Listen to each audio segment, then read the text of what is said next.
Shambhu border किसान नेता जगजीत सिंह डडवाल ने कहा कि हमारा इरादा किसी तरह की अराजकता पैदा करने का नहीं है। हमने 7 नवंबर से दिल्ली जाने का कार्यक्रम बनाया। अगर सरकार कहती है कि उन्हें पर्याप्त समय नहीं मिला तो इसका मतलब है कि सरकार हमें नज़रअंदाज करने की कोशिश कर रही है। ये ठीक नहीं है कि हमें रोकने के लिए इतने बड़े बड़े बैरिकेड लगाए गए हैं। हम शांति से दिल्ली जाना चाहते हैं। सरकार बैरिकेड हटाकर हमें अंदर आने दे, नहीं तो हमारी मांगे मान ले। हम शांत हैं। अगर वे हाथ बढ़ाएंगे तो हम भी सहयोग करेंगे।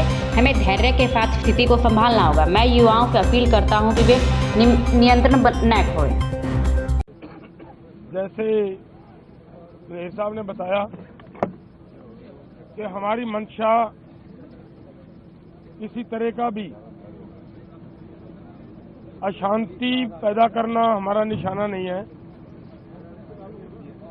ना कोई हमारी इसके ऊपर कोई प्रेस्टीज इशू है कि हम तो ऐसा किए बगैर रह नहीं सकते।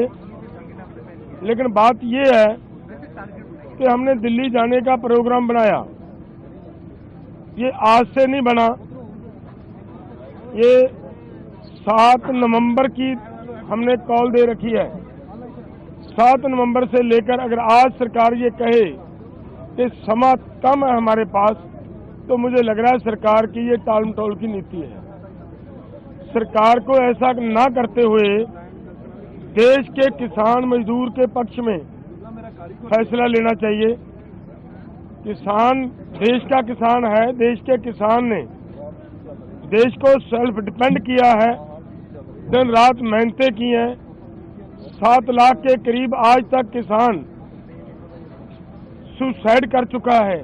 लेकिन ऐसे हालात में भी अगर सरकार किसान से बात करने की बजाय ऐसा प्रबंध करे कि किसानों को रोकने के लिए इतने इतने बड़े बैरिकेड्स लगाएं, तो ये उचित बात नहीं होती।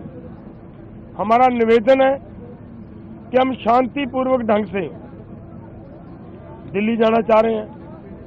सरकार कृपया हमें खुद ब खुद अपने वो बैरिकेड्स हटाते हुए दिल्ली जाने की अनुमति दे, वहाँ दिल्ली बैठने की व्यवस्था बना दे। हमें कोई दिक्कत नहीं है। लेकिन अगर फिर भी नहीं ये सरकार करना चाह रही, तो फिर हमारी मांगे हैं वो मान ले। हमारे देश के प्रधानमंत्री जी हैं, हमारी सरकार जो वहाँ दिल्ली में बैठकर बड़े बड़े फैसले लेती है हमारे आम देश, पूरे देश के लोगों के लिए, वो आज अपने किसानों के लिए एक बयान नहीं दे सकते कि भाई किसानों का हम ये मामला उनके फसलों की खरीदी का गारंटी का कानून बनाने के लिए तैयार हैं, बनाते हैं। तो किसान भी शांत रहें। हम शांत हैं। किसानों को शांत कहने की किसी की जरूरत नहीं है। किसान पहले से ही पूरी तरह शांत हैं।